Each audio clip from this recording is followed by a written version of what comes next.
High friends, welcome to SDSCC. আশা করছি তোমরা খুব ভালো আছো এবং সুস্থ রয়েছো। তোমরা জানো যে রেলের গ্রুপের কিন্তু রেজাল্ট কিন্তু বেরিয়ে গেছে, পোস্টারে তোমরা দেখতেই পাচ্ছ। এবং 2 বছর ধরে কিন্তু আটকে ছিল। 2024 সালে এই এক্সামটা হয়েছিল, আজকে যে রেজাল্টটা বেরিয়েছে। এবং 32 দিন ধরে এই এক্সামটা কিন্তু কন্ডাক্ট করা হয়েছিল এবং 96টা শিফটিংয়ে কিন্তু পরীক্ষা কিন্তু হয়েছিল। তোমরা অবশ্যই কাট অফ গিয়ে চেক করে নাও যে তোমার নাম উঠেছে কি উঠেনি, তারপরে কি করতে হবে না করতে হবে এই ভিডিওর মাধ্যমে কিন্তু তোমরা জানতে পারবে। এবং সবাইকে বলা হচ্ছে যারা রেলের গ্রুপ ডির পরীক্ষা 2024 সালে দিয়েছিলে তাদের জন্য কিন্তু সুখবর। দীর্ঘদিন ধরে এই রেজাল্ট কিন্তু আটকে ছিল, আজকে কিন্তু তার রেজাল্ট কিন্তু চলে এসেছে। তোমরা অবশ্যই যে যে যে জনে তোমরা পরীক্ষা দিয়েছিলে সেই জনে গিয়ে তোমরা কিন্তু কাট অফটা কিন্তু চেক করে নিতে পারবে। এবং অবশ্যই সবাই নিজের নিজের রেজাল্ট চেক করে নাও। এবং পিএটির জন্য অগ্রিম শুভেচ্ছা তোমাদের রইল। এবং আমরা কোন জনে কি কাট অফ গেছে সেটা কিন্তু এই ভিডিওতে তোমরা কিন্তু দেখতে পাচ্ছ। এখানে কিন্তু তোমরা দেখতে পাচ্ছ যে কোন জনে কত কাট অফ গেছে। অবশ্যই সব থেকে বেশি কাট অফ কিন্তু গেছে আবার যেরকম থাকে যে কলকাতাতে কিন্তু কাট অফ কিন্তু সব থেকে কিন্তু বেশি গেছে। তুমি দেখতে পাচ্ছ ইউআর এ গেছে 80 এবং এসসিতে গেছে 73, এসটিতে গেছে 63, ওবিসি 76, ইডব্লিউএস কত, ইডব্লিউএস কিন্তু 72। কলকাতায় মোট সিট সংখ্যা ছিল 1817টা কিন্তু সিট সংখ্যা ছিল।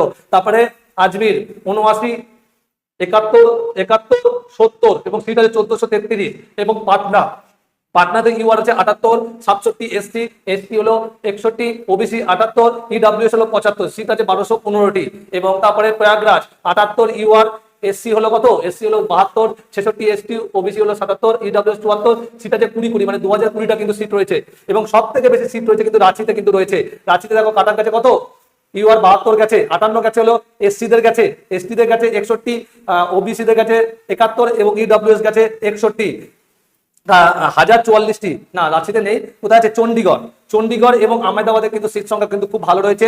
4000 কত 4785, 4672। তাহলে দেখতেই পাচ্ছ। এবং কাট অফ আমি যা দেখতে পাচ্ছি যে রাঁচিতে কিন্তু এসটিদের কাট অফ সব থেকে কিন্তু কম গেছে। এবং রাঁচিতে কিন্তু এসটিদের কাট অফ সব থেকে কম গেছে এবং ইউআরদের সব থেকে বেশি কাট অফ গেছে কিন্তু কলকাতাতে। তাহলে সব জনে কি কি কাট অফ গেছে অবশ্যই তোমরা ভিডিওটা কিন্তু ভালো করে দেখবে।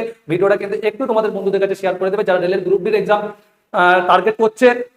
আগামী বছর যেটা ফর্ম ফিল আপ হয়ে গেছে, তার এক্সাম রয়েছে, কিরকম ভাবে প্রিপারেশন করতে হবে না করতে হবে এবং কত নাম্বার তুললে পরের এক্সামটা তুমি পাস করতে পারবে, তাদের জন্য খুব হেল্পফুল হবে। এবং যারা পাস করবে তাদের জন্য এই ভিডিওটা খুব ইম্পর্টেন্ট। যারা পাস করবে RRB group D PET details, এটা কিন্তু ভালো করে কিন্তু জেনে রাখো, এটা কিন্তু খুব ইম্পর্টেন্ট তোমাদের। কিন্তু যারা গ্রুপ ডি পাস করবে তাদের জন্য কিন্তু এটা খুবই গুরুত্বপূর্ণ, সেটা মহিলা হোক বা পুরুষ হোক যারা পাস করবে। এখানে তোমরা দেখতেই পাচ্ছ কি লেখা রয়েছে, পুরুষ প্রার্থীদের জন্য কিন্তু কি আছে 35 কেজির কিন্তু ওজন, 100 মিটার নিয়ে দৌড়াতে হবে 2 মিনিটের মধ্যে না থেমে। তাহলে বুঝতে পারছো পুরুষদের কি করতে হবে, 35 কেজি বস্তা কাঁধে নিয়ে তারপরে তোমাকে 100 মিটার তোমাকে কিন্তু 2 মিনিট কিন্তু বহন করতে হবে, 2 মিনিটের ভিতরে না থেমে। এবং রান দেখো 1000 মিটার কিন্তু রয়েছে কত, 4 মিনিট 15 সেকেন্ডে।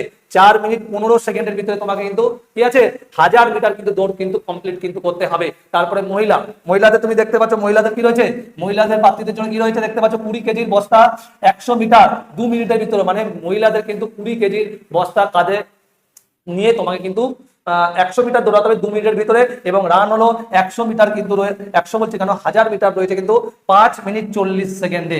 তাহলে যারা গ্রুপ ডি পাস করছো, যাদের শর্টলিস্ট হয়েছে, তারা অবশ্যই ছেলে এবং মেয়েরা কিন্তু তোমরা পিএটি কিন্তু শুরু করে দাও। সেখানে তোমাদের 35 কেজি এবং তার সাথে কি আছে 1000 মিটার দৌড় রয়েছে, মেয়েদের 20 কেজি এবং 1000 মিটার কিন্তু দৌড় রয়েছে। এই ধরনের ইনফরমেশন ভিডিও পেতে অবশ্যই ফলো করো এসডিএসসি ইউটিউব চ্যানেল এবং বাপি দাস ফেসবুক পেজ।